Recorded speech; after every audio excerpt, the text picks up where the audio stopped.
Welcome to Recovering Your Voice. My name's Bonnie. And I'm Carol Ann. And I'm Colette.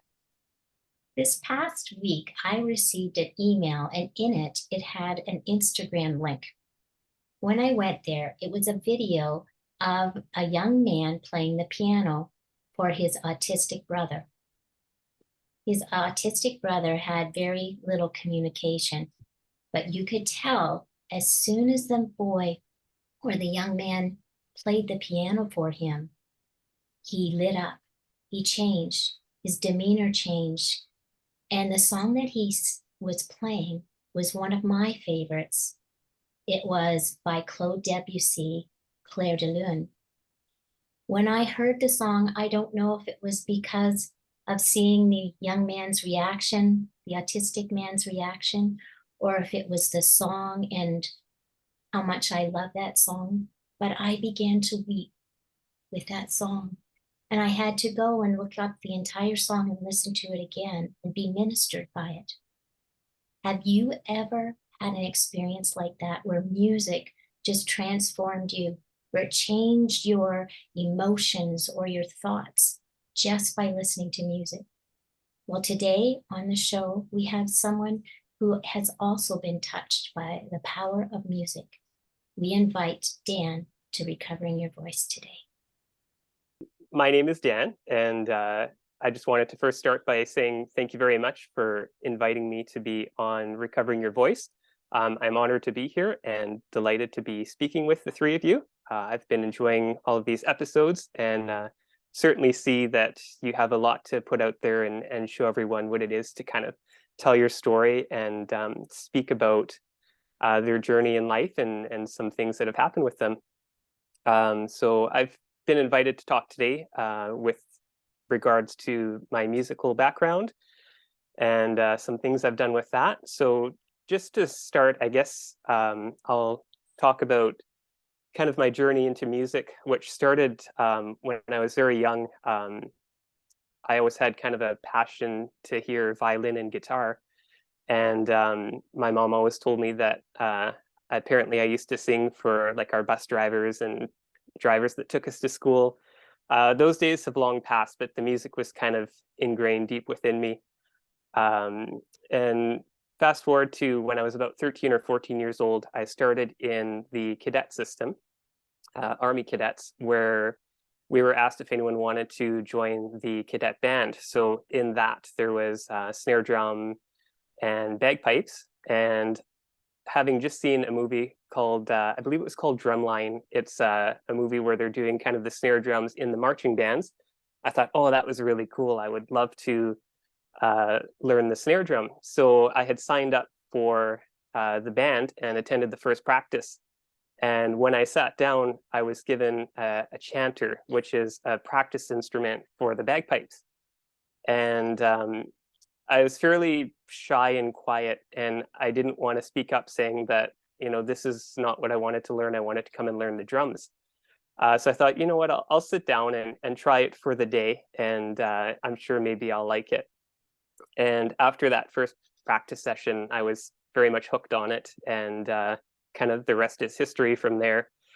So I stuck with the cadets for a couple years and ended up migrating into what's called a civilian band. So we have a local band in my area here that do the pipes and drums.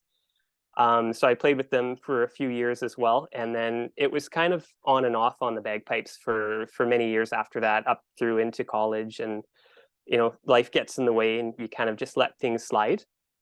I also did have some classical guitar training in high school. I spent some time kind of in the music classes, and I was very lucky to be part of a school that was very much into the arts. So I had chances to explore photography and music and all of those things, which I was very happy to do. And I'd also spent some time through my church doing worship music on the worship team. So I did a little bit of keyboard for that. I played a lot of bass guitar and some regular guitar as well. And that was really a great opportunity to kind of learn how to play with other musicians as well, and just gave me a lot of good ideas of how powerful music can be.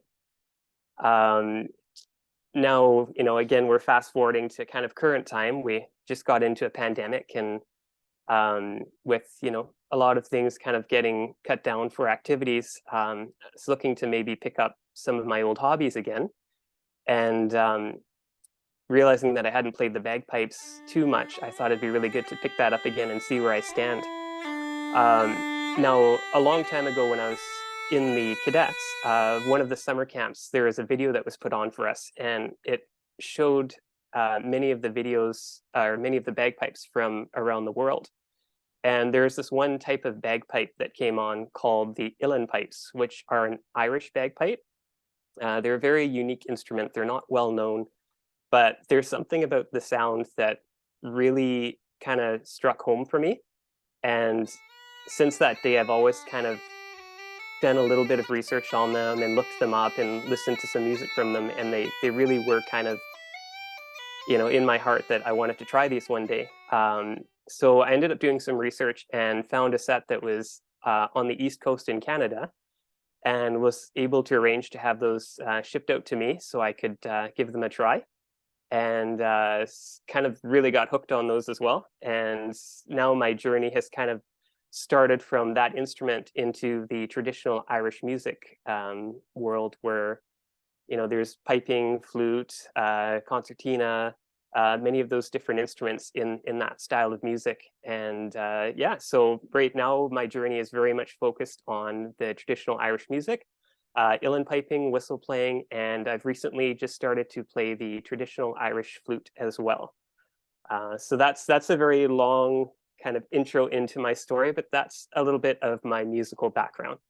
Thanks, Dan, for isn't it incredible when we look back on our lives and seeing these, incidents, these, coincidence of opportunities. And then when you put them all together and you look back and you go, wow, God was really, he first, it was through school, or it was through your experience with the cadets, and all those little things added up to you getting this love for music and the skill you needed, even in church, as you said, playing with others. So it's great to be able to look back on our lives and see the hand of God all the way through there, kind of, molding and shaping your direction, right? Dan, you didn't just, keep your music to yourself or in those three areas that you said. You have since launched very public YouTube with your music. Can you tell us a little bit more about that? So yes, I did decide to launch a YouTube channel. There's a few reasons I did that, and kind of well, that's one of them. I don't speak well in public in front of people. I don't gather my thoughts well. My language is very much my music. So when it comes to kind of putting my ideas together in words, it tends to get jumbled in my head. It's not going to show on screen, but I literally have 2 pages of notes that I'd like to refer to stuck here from Bonnie's email that I've typed out and tried to prepare, but it's all going to be off cuff, I'm sure of it. So the YouTube channel, I decided to start for a few reasons. Firstly, I really did want to kind of bring an awareness to this instrument that almost was extinct in the early 1900s.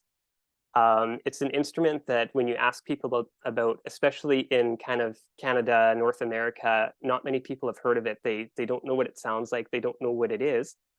But I can assure you many people have heard it and they didn't realize it. It's in popular movies like Braveheart and the Titanic. And it's just a beautiful sounding instrument.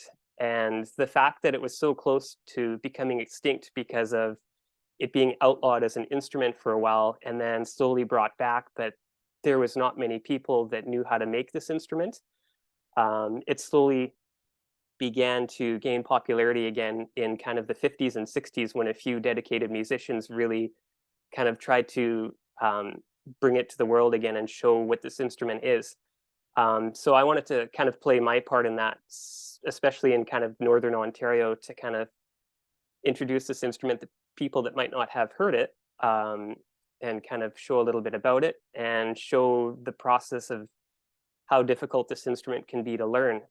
So in doing that, I was hoping to maybe encourage other people that wanted to learn, this instrument or any instrument in particular, that, as yourself, Bonnie, as a musician, knows that you don't just pick up an instrument and start playing it like beautifully and everything goes smooth. There's a really rocky road to getting up to proficiency, where you're spending hours and hours practicing the same passage over and over again to finally make a little bit of progress, and getting intonation right where your pitch is, in the spot you need it to be, and learning that, I need to do this while my brain is thinking of this and I'm staying in time to this. And so I kind of wanted to document that journey, because even though I did come from a background of bagpiping on the Great Highland bagpipes, the Scottish pipes, uilleann piping is a very different instrument in that it has a bigger range. It's different fingering. It's not a mouth blown instrument. It's a bellow blown instrument.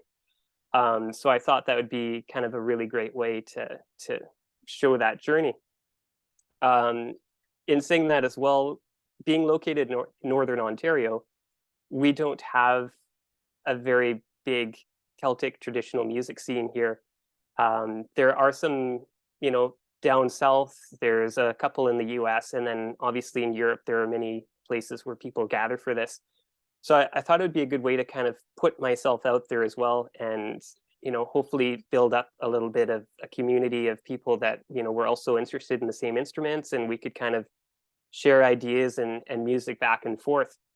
And it has grown from there. I have to admit, we're like nowhere near thousands and millions like some of the big channels, but it's definitely exceeded my expectations as far as people kind of coming in and communicating that, oh, I've decided to pick up this instrument, or I am learning a new instrument too, and your channels really inspired me.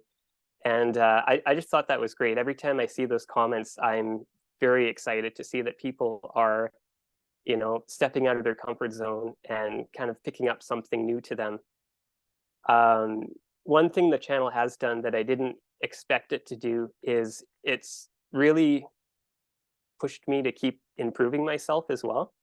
I do have kind of a mentor teacher that's located in Germany that does give me lessons, and the lessons do help me kind of try and meet, the goals that he sets. But one thing that's also in the back of my mind is I have to improve myself to kind of keep showing progress and make these videos. So some days when I'm at home and I'm kind of feeling tired, or just, I don't want to, push on this right now, it's like, no, I want to get that video out next week. So it's been a great motivator to keep pushing forward.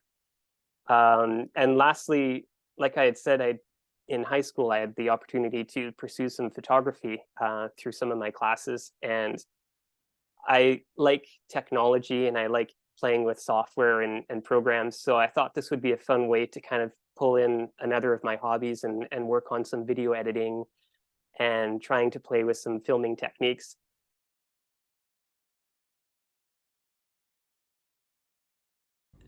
I don't really know who I'm talking to. I often feel like I'm kind of talking to myself. In a way, you really are talking to yourself. Anyways.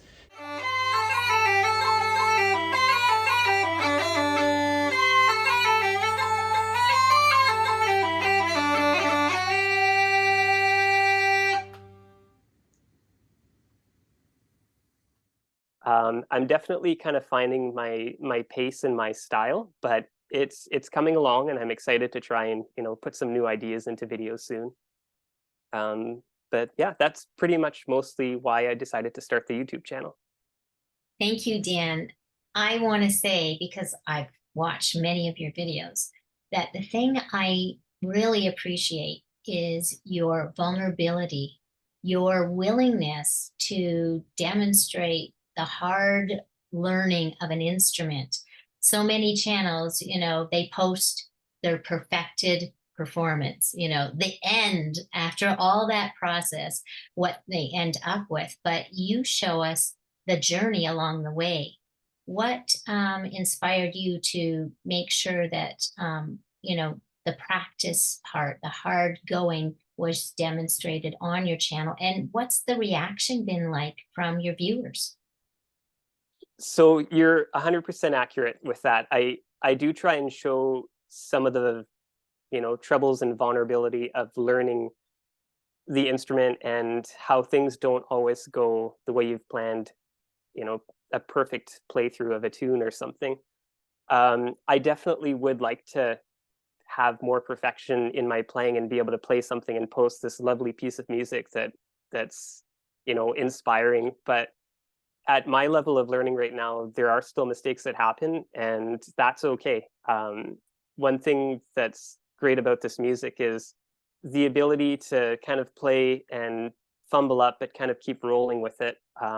It's really just, it comes down to, I wanted to demonstrate that you don't pick up this instrument or any instrument and play it perfectly, that there is a process.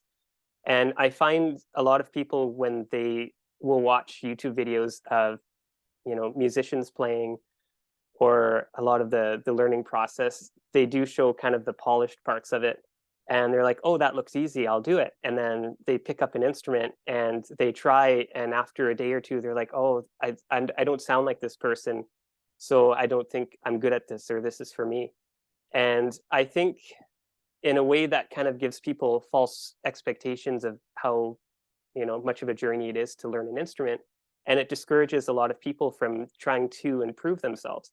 So I do want to show kind of the rougher parts of playing and the slow process that it is to show people that you do have to put in a lot of effort and time, and it does slowly pay off. It may not feel like it at the time, but there is improvement that's being made. I do, to some extent, try and have some repeats on my music and cut out a lot of the bigger errors. There are some things that I just don't feel comfortable putting out there. I will admit that fully, but I do allow some amount of errors and little funny moments to slip out there, just to kind of give some humanity to myself, that I am not this perfect player. I do have a lot of learning ahead of me. There's, specifically to my instrument, the uilleann pipes, there's kind of the saying that goes around where it's a 21-year journey to master this instrument. There's 7 years of listening, 7 years of learning, and 7 years of playing before you're considered proficient at it. So that's just something to kind of keep in the back of your mind when thinking about that. But in summary, yes, I just put myself out there and show some of the mistakes and some of the troubles, and in some videos I talk about my struggles, just to kind of humanize what learning an instrument is, and show how much of a journey it can be. But try and encourage people, if you don't feel like you have it now, just keep working at it, and it will get there for sure. Dan, you mentioned that you started this around the beginning of the pandemic. How has this channel and your music helped you through this difficult time of, being sheltered at home at times, or, our social, as you said, some of our social interactions, especially for music, being taken away? How's the channel helped you through that? Yes, so the channel did help a lot through the pandemic in a way that I wasn't expecting. It kind of gave me that social aspect that kind of was taken away during the pandemic. So in posting those videos and keeping myself busy with the video editing and the practicing and the learning was really one big part of it. But having the interaction with people, outside of my normal circle of friends and family, kind of gave me that practice, so to speak, of interacting with people still. I was able to meet quite a few people that I have now kind of become friends with and have connected with over the pandemic. We did some video chatting where we would kind of play tunes for each other, talk about the instrument, kind of encourage each other to keep pushing forward, which was really, really great in that, I'm sure I helped them as much as they helped me, in that it was just someone new to talk to and someone to kind of help you through the time. Through the pandemic, that was a big part of it, but afterwards as well, I was able to find groups of local musicians that were in the traditional Irish kind of segment of music. And it's interesting in that even through the pandemic, it was helpful to communicate with these people, particularly after, when you've trained your mind to be so distant from people and to try and stay away from strangers, social distance, wear your mask. My first time, you know, outside again after pandemic restrictions started easing up was to go to an event where they were kind of hosting an information session and meet these people. And slowly after that, attending what are called sessions, where the musicians will gather either in a home or a restaurant, pub style, and play the music. So it was a great way to kind of reintroduce myself back into society after much of the lockdown and these times. So yeah, 100%. It's been something that's been like a hobby or a distraction to really help me keep, motivated and keep pushing forward through the pandemic. I think many people during this time have, reached out to friends and family and, picked up old hobbies, whether it be reading books, musical instruments, just something that keeps them motivated and keeps them pushing forward. Dan, I was able to, well, not get to see you as much as I wanted through the pandemic, but when we did get to go and see each other through the pandemic, there was a lot of stress from your job. And we found, your father and I found, that when you picked up the uilleann pipes and when you started doing your YouTube channel, it kind of brought hope back into you. I'm not sure how to say that. So could you maybe share what it did for you, like therapeutically, what it did for you, your music? To elaborate further on the YouTube channel and how it did help me through the pandemic, as I was saying, it really did give me a good distraction and something that I was able to look forward to and really focus on that kind of pushed me through the hard times. My career is in healthcare, and specifically I'm in an area where we were receiving samples, processing them, aliquoting them, and distributing them for testing, along with many other, clinical specimens. So we went from, a small lab that was receiving, a few hundred samples a day to, getting just inundated with thousands of samples. And we were doing, much overtime. Vacations were getting canceled. There was a lot of stress of just, butting heads of everyone was tired, everyone was stressed, everyone was overworked.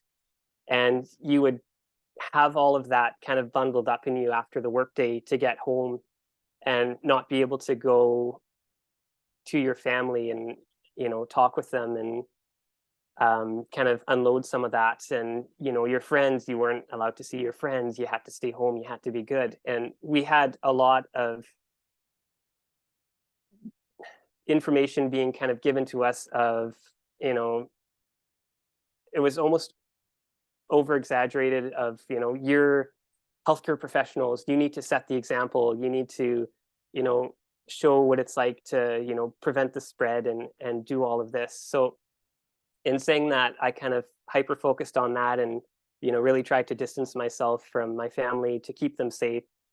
And that affected us in ways I didn't expect, because in trying to keep them safe, I almost felt like I was hurting them in some ways.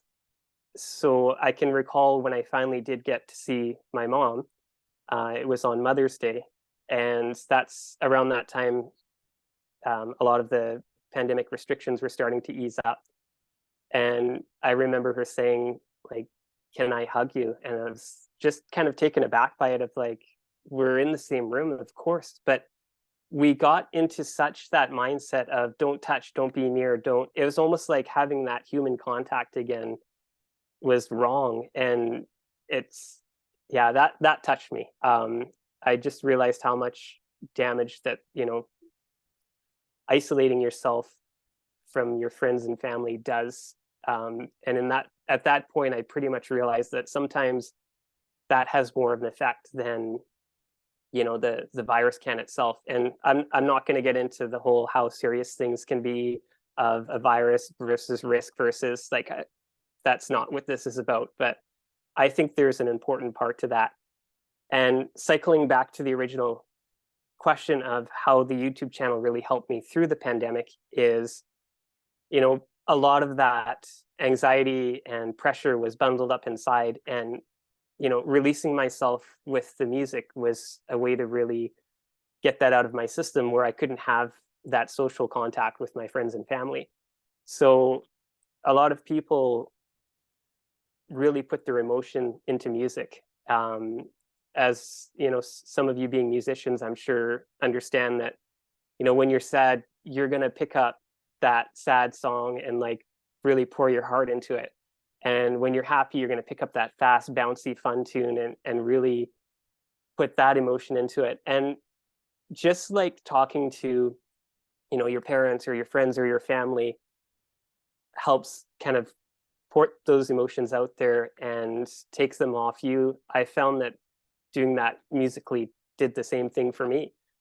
And of course, like I wouldn't put much of that into the YouTube channel because that's a little bit more personal than I'd like to put out there. But just having that outlet and that motivation to put it on media and get it out there is really what kind of kept me going to pick up that instrument and vent, so to speak. So yes, 100%. I mean, YouTube channel or not, the YouTube channel was just something fun to kind of give me that extra nudge. But, you know, picking up an instrument specifically, whether it had been the uilleann pipes or any instrument, just allowed me that outlet for a lot of the emotions, a lot of the, you know, the anger of why is this happening? You know, what did we do to deserve this? And why are we being kept from our families? The unfairness of, you know, work, work, work, work, work. Don't go home. Don't go see people. Don't go socialize. It was just a great way to, you know, distract yourself from that. So yeah, it allowed me an outlet. Is in summary what I have to say to that. It was something I could pick up and just occupy my mind with and get out of the headspace of we're in a pandemic, what's happening in the future, and really put those emotions into something other than keeping them going in your head constantly and stewing on them, because that just occupies you and can take you down some dark roads sometimes. So I will leave it at that. Dan, you just described my teenage years. My piano was what got me through a lot of those times, like you described. When I was sad, I'd go and play a sad song at the piano. If I might play Moonlight Sonata by Beethoven. But then Mhm. if I was happy, I might put a ragtime, you know, by Scott Joplin and play that. Or if I was angry, I might pound out something on the piano and take out that on the piano instead of others. So music can be so therapeutic. And I'm so glad you touched on all of that for us. Yeah, I'm curious, Dan, the focus on the Celtic, and my husband and I love Celtic. Um, do you have any personal family history connecting you to Celtic music? Like, is there Irish or Scottish background there? So my background, from what I understand, there's no Scottish or Irish or Celtic heritage there. From what we know, we have a kind of a Spanish background, but, you know, kind of a French Canadian. We've been in Canada for many generations now. So nothing's really come up for me that it's like this is my heritage, this is why I want to do this. I just kind of fell in love with that style of music, and it's kind of worked its way into my heart and what I'm really passionate about now. And I think that's the great thing about it is along my journey, I've met so many people, and, you know, every style of music has really made its way around the world with, you know, the advances in internet and how easy it is to transfer music and share videos and content, where many years ago, it was very local to communities because everything was, you know, in-person learning and in-person performances. But the Irish traditional music and Celtic music has really just got to me because of how much of a story is told with just sound alone. Like there are a lot of songs that are sung, but many of the tunes that are just a musical melody tell great stories. There's such a history of, a great famine and many people leaving their loved ones to move over to America. And there's, laments and airs that tell that story so beautifully. And then, in contrast, there's the jigs and reels that tell of great hunts and fun people and, just animals and nature. And you can hear many of those things in the melody. And classical music has a lot of similarities where stories are told with the melody and the keys of the music. And that's, I think, what's really kind of got me into this music, is how much expression is there with just the music itself. So I sometimes wish I could say, oh, I have this, heritage and this is why it's drawn me to it. But in the end, I don't know my heritage too well, but I know what I like. And that's definitely, that traditional Celtic Irish music. And it's kind of hooked on to me, and I'm here to stay. Something else that I like is the costumes that the pipers wear and things like that. Do you do that sometimes? Dress up?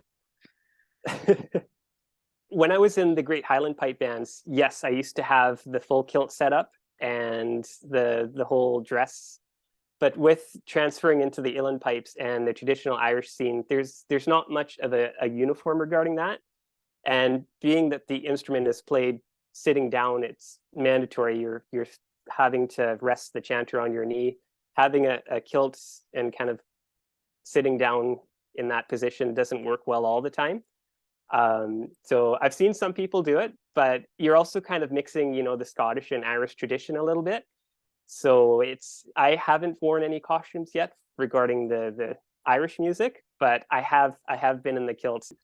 You talked about getting together with local musicians who have an interest in Celtic music. Are you available for booking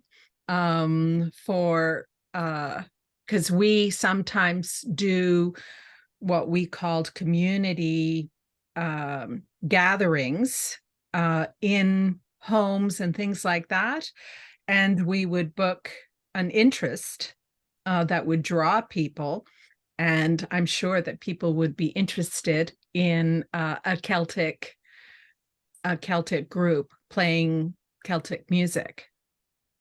So I have to say I would love to do it, and I'd be willing to put myself out there, but I am at a stage where there are still a lot of mistakes, and I'm not going to get comfortable playing in front of people unless I do it.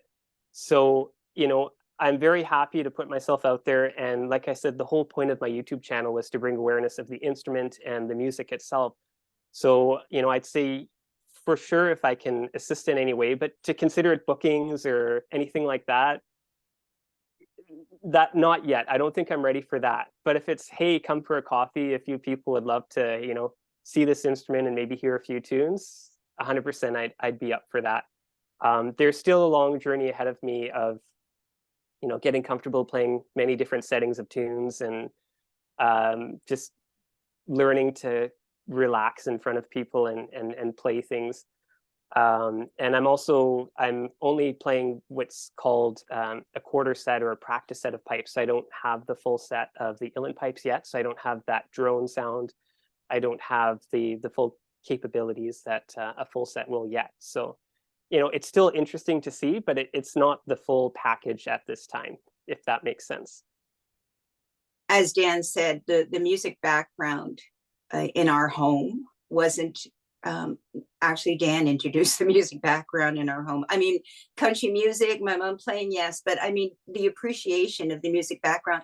And I didn't realize how important it was until he would like for us, classical music was Bugs Bunny. I mean, that was the level of it, right? And I remember Dan putting on the Four Seasons and he said, Mom, close your eyes, listen, feel the music and see what seasons they're talking about. And I could. It was amazing. And then sometimes he'll come over and we will do YouTube channels and it's like, okay, what is this music expressing? And it's so cool because then you're plugging into a part of you that's, I think, a deeper level, that it bypasses your brain and goes right to the emotions. So I just want to thank Dan for introducing us to, you know, a different level of appreciation and seeing that it can definitely be therapeutic. Well, I thank you back for opening up, you know, your interests in me and just allowing me to pursue this. All the times you drove me back and forth to cadets for practices and listened to me squawking away in the basement on, you know, the pipes and the chanter to get it going.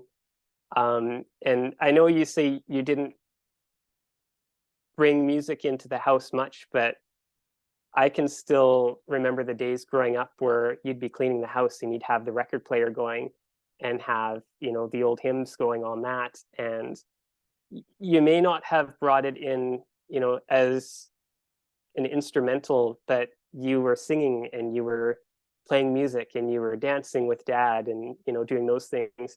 So you did bring it in ways and encouraged it to flourish. You never said, no, you can't play that. I don't want to hear that sound. I can remember attempting, you know, fiddle, violin for a little bit, and as an instrument to learn on, it's quite squeaky and quite rough at the beginning, and you never blinked an eye at it. It was like, try it, see if you like it. I think as musicians, everyone has to go through this journey where, you know, some people find their instrument and that's their instrument, but a lot of other people will kind of pick up something, try it for a little bit, find what they like and don't like, and then kind of, you know, step up a ladder of, you know, instruments until they find what really suits them. And then, of course, you have your multi-instrumentalists that just can basically play everything they touch. But I was definitely experiencing that journey of finding my instrument, and I had your support during that time to do it, and I thank you for that. And yeah, it's been fun to show you too, because you have taught me a lot of music, more than you realize, and encouraged it. And I'm excited to hear that I've kind of opened your eyes to some of the possibilities of music too. So yeah, thank you. Thank you for sharing that, Dan. That touched my heart. Talking about squawking, though, we tried to enter Dan's music world by doing the flute and learning jingle bells on it. And he sent us a video so we could learn. And at Christmas, we played it for him. Yeah, it's not even close to what it should have sounded like, people. But we got a newer, deeper appreciation of what exactly it cost him to learn an instrument, because you're not going to like this, Dan, but I'm going to say it. He will pick up a music instrument, that violin / fiddle you talked about at Christmas. You started playing Faded Love that night. And we were like, no way, no way. So sometimes I guess we didn't realize how much it cost you. So when we took up that flute, Dad and I, oh my goodness, it was hard. It was extremely hard. And it didn't even sound like it should have after. So I think I'll do all my enjoyment of music from listening to your YouTube channel, okay?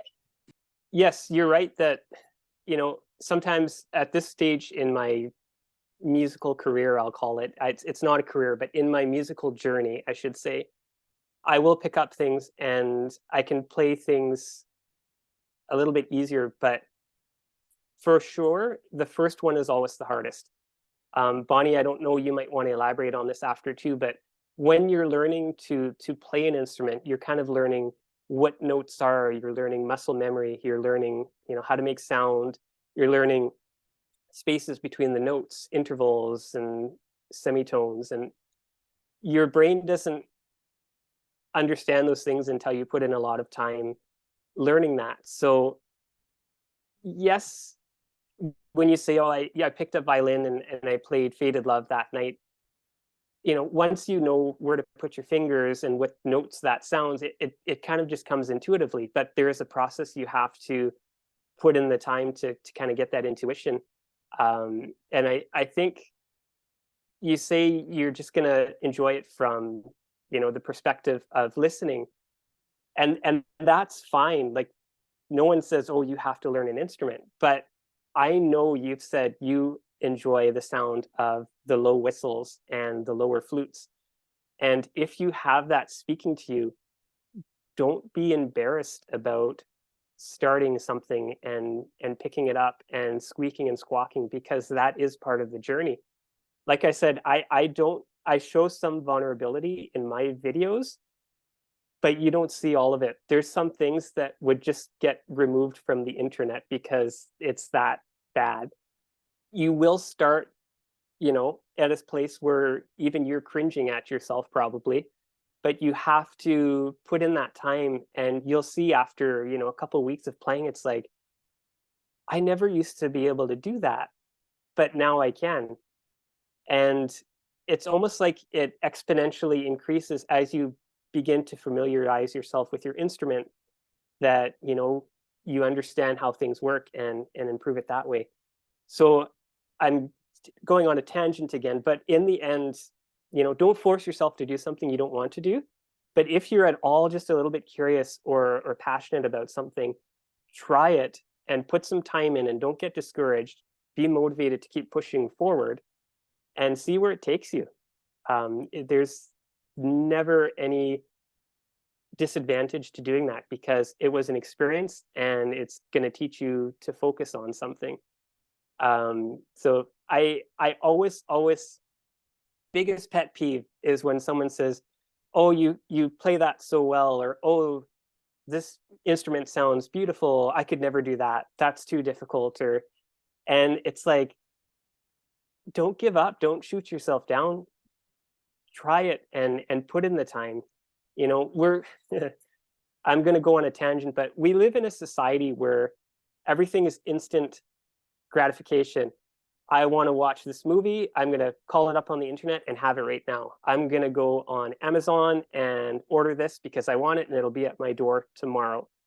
One thing that, music has really taught me, actually two things, but one is patience, because there is nothing in the world that we have right now that gives someone instant talent, whether it be art, whether it be public speaking, whether it be, acting, performing, surgeons doing surgery.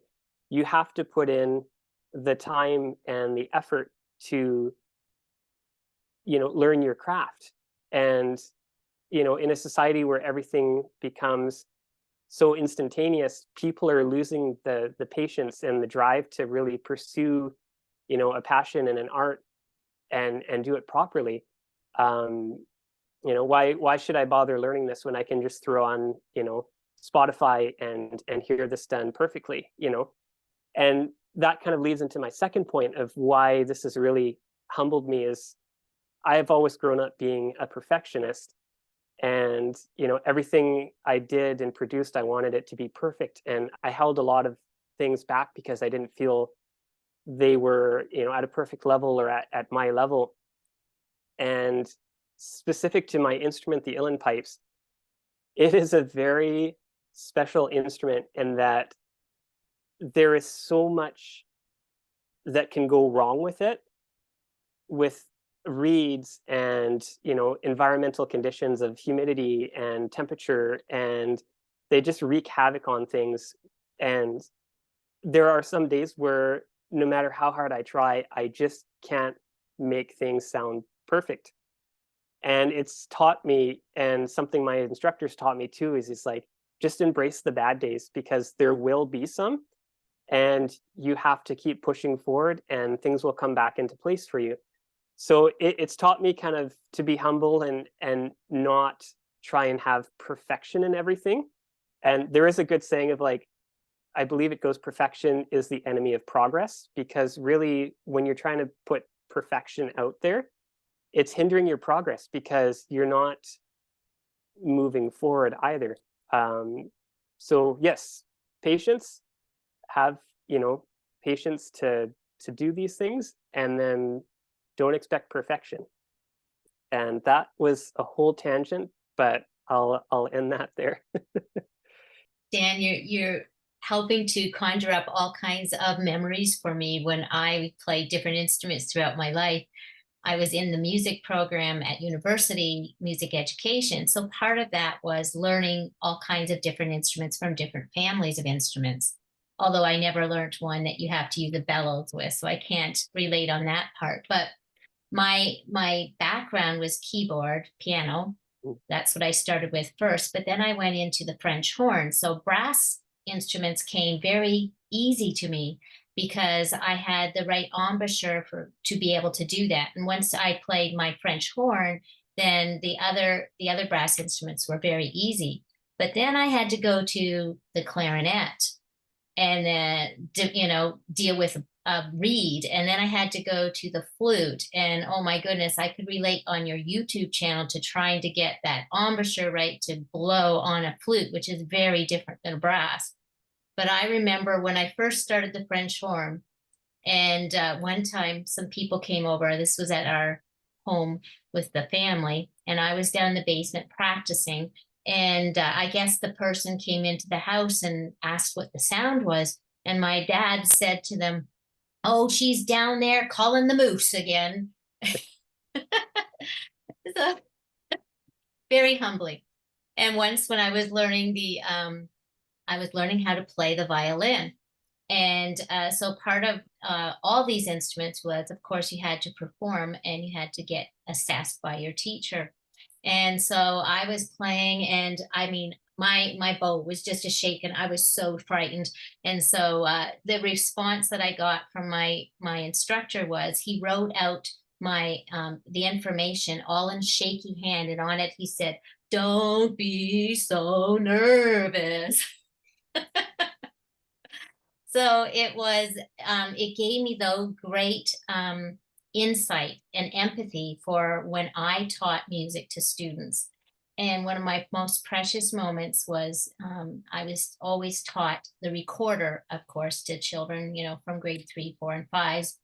And I had this one boy, and he struggled the first year in grade 3, and he was like ready to throw this instrument across the room. "I don't want to learn this, blah, blah, blah." Grade 4, I persevered to try to get him to play this instrument. Still struggle. Grade 5, something happened. It was like that magical moment where everything changed, and suddenly he was having success, and he was playing a song, and he'd get through the whole thing until he almost became like my poster child for, "You can do it, you can learn a new instrument." And that was a great joy of mine to be able to see the progress of students. So thank you so much for demonstrating and putting that out there on the channel. It's very needed. Dan, what would you say to others who are maybe listening and they have maybe a music desire to learn an instrument, or they want to reach out and have a musician kind of community for what they play? What would you say to those who are feeling isolated in these times still? And what kind of advice would you give them? That's a great question.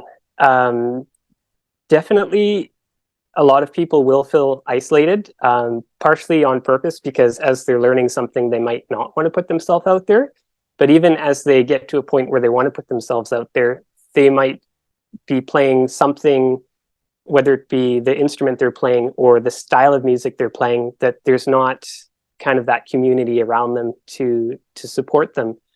And what I would say to that is, I kind of was bashing the internet earlier for providing so much, instant gratification of finding, videos and music and people.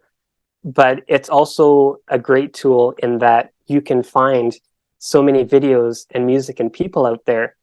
So you might not have that community right at your location, but you certainly have that community available to you, through the internet. Myself, I've spoken to people in Germany. I've spoken to people in China. I've spoken to people in the US now with the music I've done. So put yourself out there, whether it be, finding Facebook groups or web pages or forums where this, particular style of music or, art that you're doing is, being discussed. And I'm sure you will find someone out there that wants to connect with you, because it can probably be the most niche or peculiar thing you do, but I bet you there are other people that share that interest. And if you've found something completely new, definitely put yourself out there, because we need new and fresh ideas out there. And again, if you're in that stage of learning where you're shy to put yourself out there and, you know, isolating yourself in that regards, I'd say go ahead and do it anyways, because you might give people the confidence to start something, seeing that there is a journey to it. Or, you know, you might encourage people to say, I can do this. You know, I see the level you're at and I want to get to that level. So, you know, if you're feeling isolated, put yourself out there and utilize your friends and family too, because I bet you your friends and your family want to support what you're doing, and they may not, you know, understand your art or your instrument much, but many people will take the time to hear you and just appreciate it.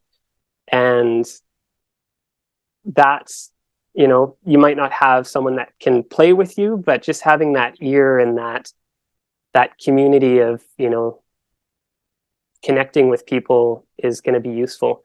So yeah, I'd say put yourself out there, and you'll be surprised how many people reach out with support for you. Thank you for those inspiring words, Dan. I'm sure others are going to be encouraged to go and take a look on the internet and find, you know, what they're looking for, or even started, as you said. I know when I was 50, I decided to take up the ukulele.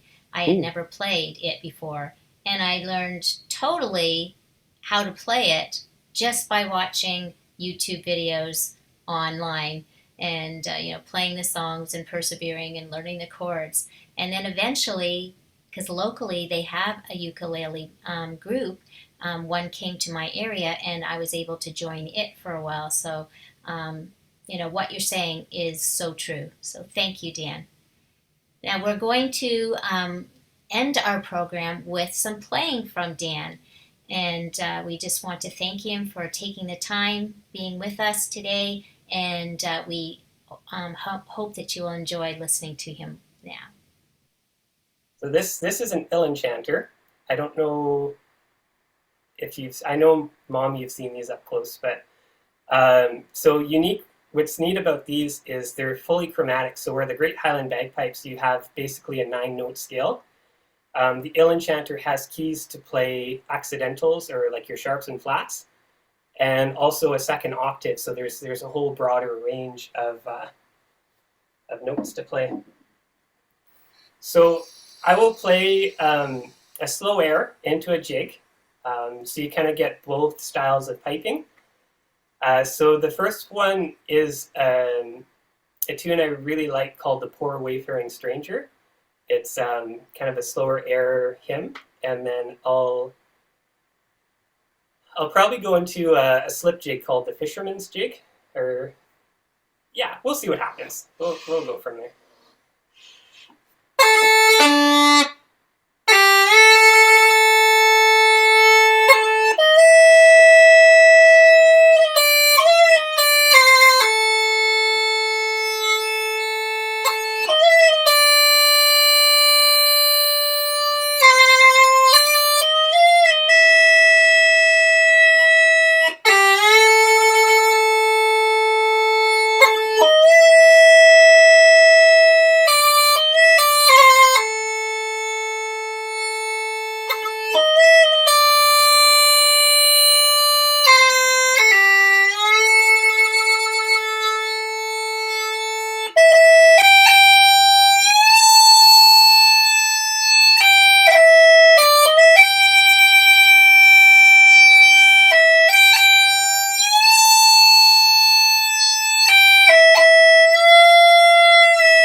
A little bit of a poor ending, but we'll leave it at that.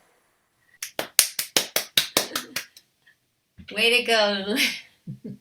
And for doing it on the spot, no practice, no warning, I think you did tremendously.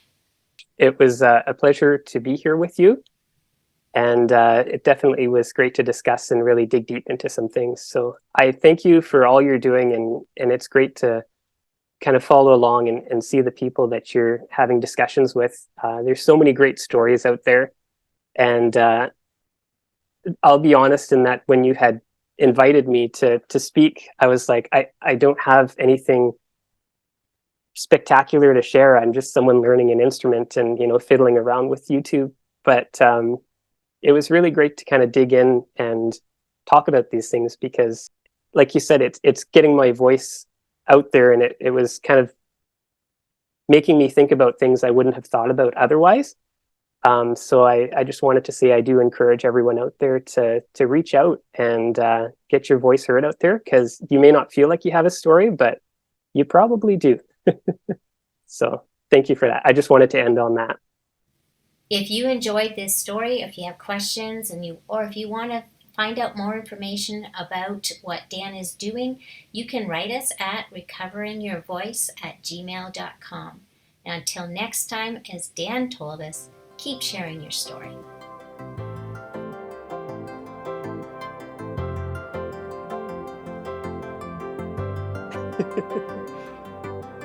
Gonna restart that. We just don't see your picture yet, Dan.